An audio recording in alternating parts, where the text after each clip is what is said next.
So we're gonna go over the Hoyer lift. Now, there is an on-off button to turn it on, and then you're going to find your up and down arrows. That's pretty much all of your basic controls. This black knob here is going to widen and narrow the base as needed to get around the different equipment that your patient may be in. In terms of the sling, there is the rounded part on top is going to be by their head, and the long tails is going to be by their feet. The part that has the handles to it is going to be away from your patient, and we're going to be using those in a little bit later through the transfer that we'll explain. So when I go to place this sling behind my patient who's sitting in the chair, I'm going to assist in asking him to lean forward. This way I can take the sling and kind of stuff this behind him.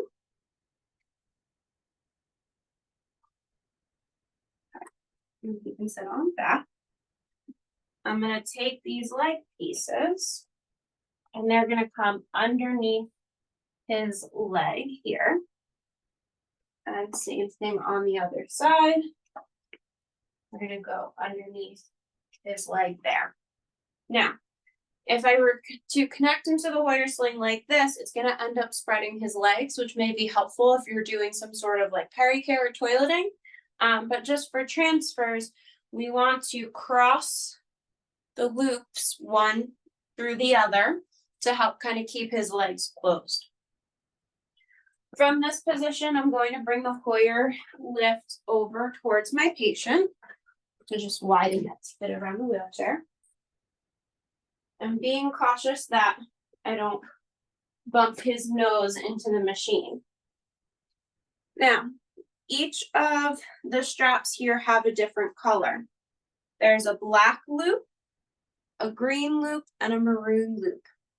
Usually the maroon loops are what we use off the floor, but what we want is that we're having all four loops on the same color. Unless you want the patient to sit up a little upright, you can use black by his shoulders and green by his legs. So that's what I'm going to do here. I'm going to put black by his shoulders and hook green ones down by his legs. Now, my patient is all set up in the bed or in the sling.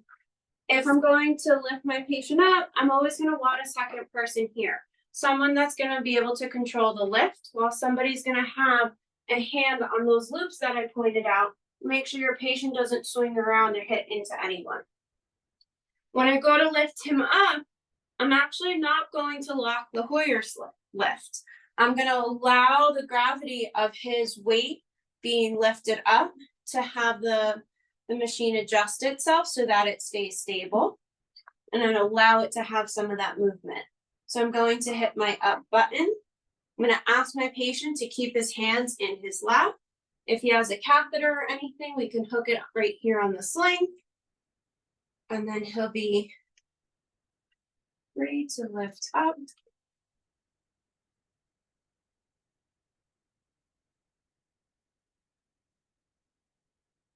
Once he's clear from the surface, I'll be free to move him around. When I go to lower him, the person that's going to be here with my patient and holding on to these loops is going to stay behind the chair and pull him back into a more upright position as the other person lowers down the Hoyer lift. So we're going to play both parts here. And I'm going to hold him back.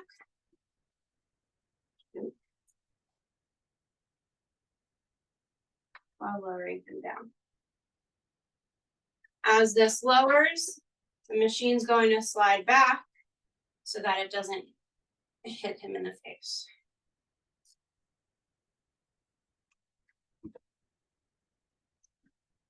From there, I can undo all of the loops. and pull the machine away. But I'm never going to leave the sling underneath my patient. What I'm going to do is ask him to lift up or help him lift up his legs so I can pull the sling out from under.